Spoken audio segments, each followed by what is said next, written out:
Mercados Agrícolas, Juan Carlos Anaya, con el gusto de saludarte, Juan Carlos. Buenas tardes, Gabriel, con el gusto de Y estar también se encuentra con nosotros nuestro compañero periodista Eduardo Manzanares, a quien saludo con mucho gusto, y a ambos les pido que tengamos opiniones que vayan de un minuto 30 para hacer más dinámica esta mesa. Me gustaría empezar contigo, Juan Carlos, a ver si nos puedes dar hasta el momento un corte de caja, teniendo en cuenta lo que se ha venido dando en las últimas semanas con este último cierre de la frontera ante un caso de gusano gobernador. ¿Esto es más presiones del gobierno de los Estados Unidos o a qué está jugando México en el sentido de la política interna alrededor de este tipo de manejo de plagas? Juan Carlos, bienvenido. Bueno, mira, para empezar, creo que fue una medida unilateral que toma Estados Unidos en virtud de que recientemente estuvieron sus inspectores en México, vieron el trabajo que se venía haciendo por parte de Senacica y SADER con los productores, engordadores y acopiadores de contener el tema del gusano barrenador con las medidas sanitarias en el sureste, y eso llevó que por tercera vez se abriera las exportaciones de ganado en pie, que duró lamentablemente 3 días, derivado a que por un gusano barrenador en Veracruz haya tomado esta medida, como dice la presidenta, exagerada. Y eso está provocando que nos cierren otra vez. Y segundo, el norte del país no tiene gusano barrenador, y de acuerdo al Tratado de Libre Comercio, en el apartado sanitario 9.9, se establece la regionalización, es decir, se regionaliza en la zona sur-sureste, pues tenemos el tema de la emergencia, la parte central sirve como contenedor, pero el norte del país, donde tenemos el mejor ganado que se exporta a Estados Unidos, no hay indicios de un solo gusano barrenador. Y por otro lado, México sí permite la entrada de pollo a Estados Unidos, siendo que hay condados en Estados Unidos con influencia aviar.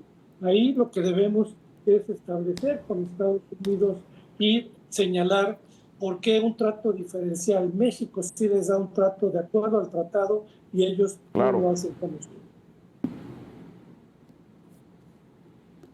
Eduardo Manzanares, tú que estás justamente en el estado que ha generado esta polémica, ¿qué se observa desde ya teniendo en cuenta esto que pone en jaque a toda una industria, Eduardo?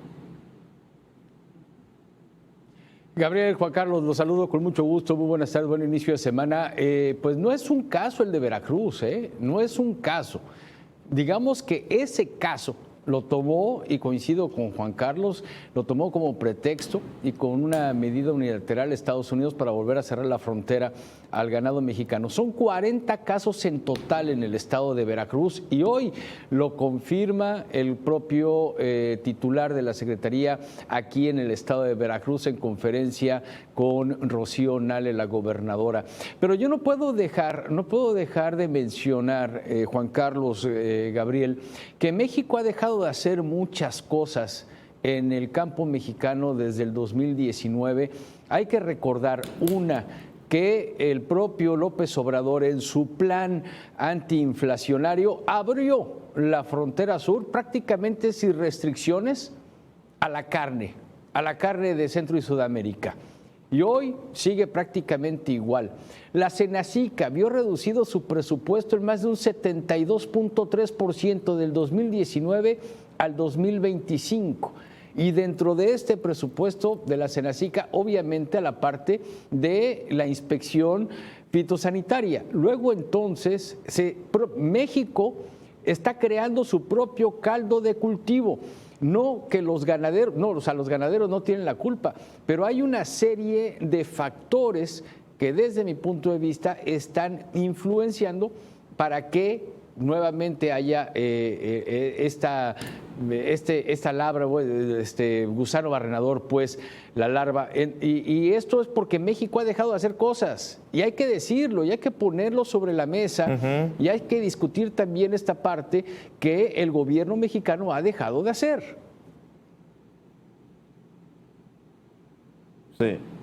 Entonces, siguiendo con esta esta línea que plantea Eduardo, Juan Carlos, pues podríamos pensar que es incierto y que sin duda los recursos que se le tengan que destinar a este sector van a ser clave para que Estados Unidos deje de presionar de manera unilateral. Juan Carlos. Sí, son dos cosas. Uno el tema sanitario y otro el tema comercial. En el tema sanitario, efectivamente, como dice Eduardo, Senacica es una entidad de seguridad nacional.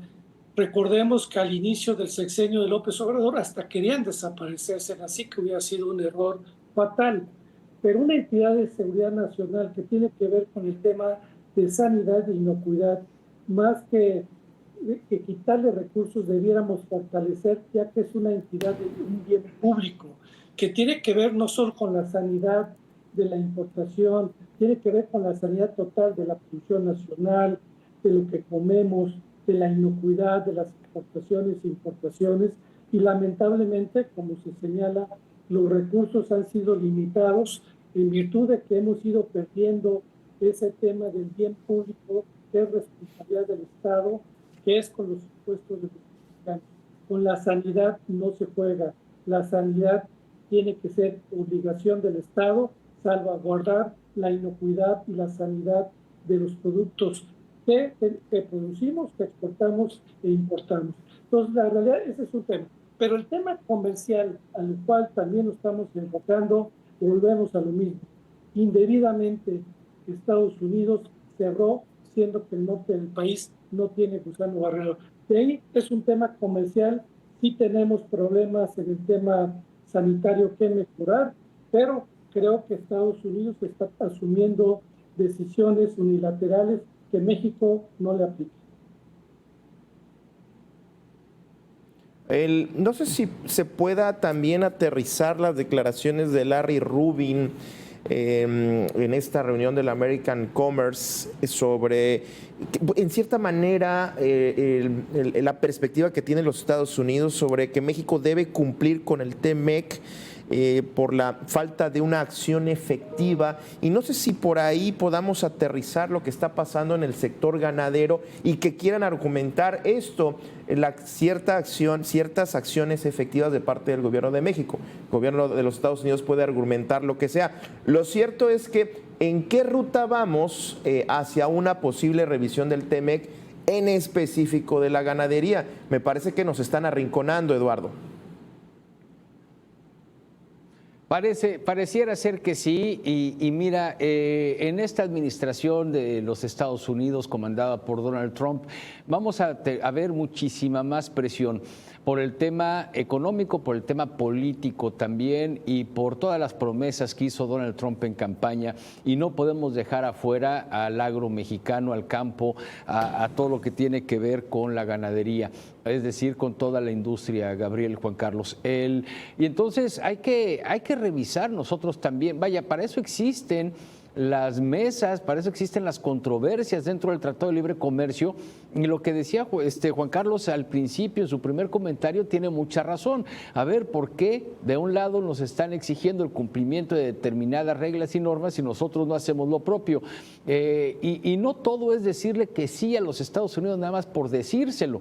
Vaya, o sea, también claro, se tiene que poner México, no, si no al tú por tú, pero por lo menos sí a exigir y a ser recíprocos tanto como ellos lo piden. Entonces, ahorita para Estados Unidos ellos son los buenos, nosotros somos los malos del cuento, ellos son a los que todos los países, incluyendo México, han abusado, o sea, no por nada son la primera economía del mundo, ¿no? Pero para ellos, vaya, todos han abusado de los Estados Unidos y están queriendo mantener esa narrativa en la cual, bueno, en algunas partes yo considero que el gobierno de México sí debe tener una cabeza muy fría, pero en otras cosas que afecta directamente a los pilares de nuestra economía, carambas, pues un poco más de rigor y un poco más de apoyo a todos estos ganaderos mexicanos que, pues obviamente pierden y pierden mucho. Y no tanto porque el ganado se les vaya a morir, sino porque los tienen que alimentar simplemente. Sí, son más del 4% del PIB de México está en esta actividad. Ahora, desde tu perspectiva, Juan Carlos, ¿Cómo observas esa ruta hacia una posible, no revisión del tratado, sino un nuevo tratado de libre comercio en el sector ganadero, teniendo en cuenta esto que planteaba Sanidad y el aspecto comercial se deben de revisar? Al final de cuentas van a ser clave que se va a poner sobre la mesa de parte del gobierno mexicano en caso de una renegociación o de plano un cambio completo del tratado, Juan Carlos. La realidad, hay una cerrazón por parte del gobierno de Estados Unidos. No hay un problema con los productores de Estados Unidos, con muchos legisladores. La verdad, Estados Unidos, México y Canadá somos complementarios. Producimos el 18% de la producción agropecuaria del mundo, un índice de autosuficiencia del 112%. La verdad, somos socios, somos vecinos, nos necesitamos. En el tema de ganadero, en el tema bovino carne sí somos superavitarios, derivado que exportamos un poquito más de carne de la que importamos, y también el ganado en pie. Entonces ahí tenemos una balanza superavitaria de 800 millones de dólares. Pero cuando sumamos lo que es el sector pecuario con el sector avícola, el sector lechero y el sector porcícola, México es deficitario, es decir, nosotros exportamos 1.200 millones de dólares, ellos nos exportan más de 4.500 millones de dólares. Ahí somos deficitarios. Ellos nos necesitan en virtud de que somos su mayor comprador de cerdo, de pollo y de leche en el sector pecuario. Y no hablo de maíz, de trigo, de pasta de soya, y por eso los productores y congresistas en Estados Unidos están preocupados en virtud de que su principal mercado de muchos productos pecuarios y también agropecuarios es México. Claro, México tiene la ventaja que les mandamos muchas frutas y hortalizas y nuestra balanza en total es superavitaria en virtud de que les exportamos 49.500 millones de dólares y ellos nos exportan 32.000 millones de dólares. El tema es que frutas y hortalizas valen más, pero en el tema pecuario somos deficitarios. Impresionante los datos que das, Juan Carlos. Ahora, el cierre de la frontera ya nos está costando, según datos de los propios ganaderos, tú me dirás, Juan Carlos, más de 11 millones de pesos diarios, 11 millones de dólares diarios. ¿Cómo va a salir la industria de este segundo gran bache de cierre de frontera? Eduardo Manzanares, pues no muy fortalecido, Eduardo. No, al contrario, muy, muy raspado porque, está, insisto, afectando directamente al productor ganadero, a este que se dedica a criar, a alimentar, a engordar y a vender el becerro o el animal, pues, vivo, y lo manda a los Estados Unidos. Entonces se pierden miles de millones de dólares, desde luego, con este cierre unilateral de fronteras. Y aquí, pues ahora sí que hay que negociar, pero hay que negociar pensando en ganar, no a ver quién perjudica más al otro, sino cómo puede salir fortalecida la industria, cómo pueden salir fortalecidos ambas partes de la frontera, porque no podemos estar jugando a las vencidas todo el tiempo, Gabriel, Juan Carlos. Entonces, aquí se necesitan ya negociaciones serias y que se ponga sobre la mesa el bienestar de los productores, de los ganaderos mexicanos, porque si bien ahora los datos que daba Juan Carlos, muy interesantes y muy reveladores, ¿no? En algunos tenemos superávit, en otros tenemos déficit, pero hay que buscar ese balance, digamos, que nos lleve a un buen término en el que se deje de perder, a final de cuentas, el campo mexicano, ¿no? Yo me pregunto algo.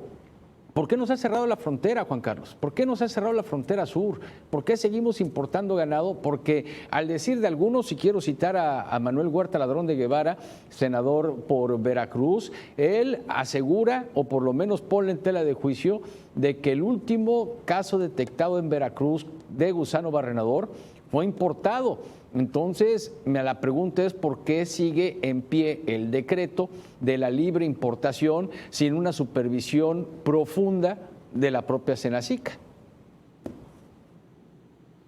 Hago patente y paso la pregunta, Eduardo, a Juan Carlos sobre por qué sería factible seguir abriendo la frontera sur, teniendo en cuenta, y la pregunta que le sumaría a esto que tú pones en la mesa, Eduardo, y se la pasamos a Juan Carlos, ¿qué tan profundos van a ser los daños económicos al sector, Juan Carlos?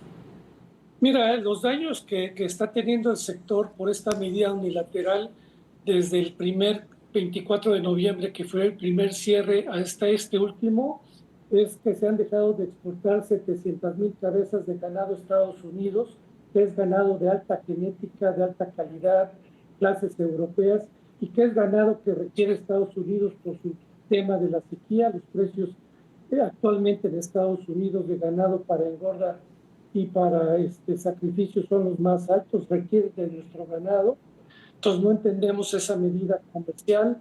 Por otro lado, la pérdida que hemos tenido de divisas por no exportar ese ganado anda entre 700 y 800 mil millones de dólares, derivado que con la falta de ganado, hoy un becerrito que el año pasado se exportaba en $800, hoy vale $1,200, $1,300 por la falta de ganado de Estados Unidos.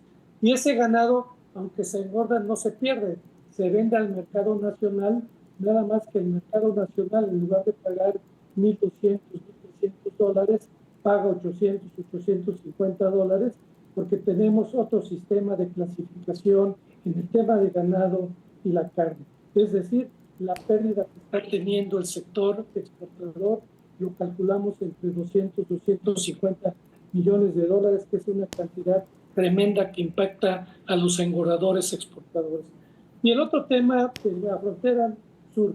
En la frontera sur, recordemos que es una frontera porosa, no está permitida, solamente está permitida la importación de ganado que cumple con los protocolos sanitarios, que es muy poco lo que entra, derivado a que la frontera tiene muchos intereses de crimen organizado y delincuencia organizada entre ganado, no solamente ganado, sino otras cosas. Muy bien, pues para cerrar, Eduardo, para cerrar una conclusión de 30 segundos. Pues hay que ponerse a trabajar por parte del gobierno de México para la negociación próximamente del Tratado de Libre Comercio, pero también para que abran la frontera al sector ganadero. No podemos permitir que se siga perdiendo dinero. Y con lo que dice Juan Carlos en la frontera sur, bueno, el problema es que, insisto, Senacica está muy reducido y no se sabe bien a bien cómo está entrando el ganado. Yo me quedo con esto que decías, Eduardo, negociar, negociar y negociar. Juan Carlos Anaya, Eduardo Manzanares, muchísimas gracias por haber estado con nosotros en esta mesa de debate. Y bueno, arrancamos semana, por supuesto, y usted también. Y le invito a que se quede en la programación de Mega Noticias. Con permiso, buenas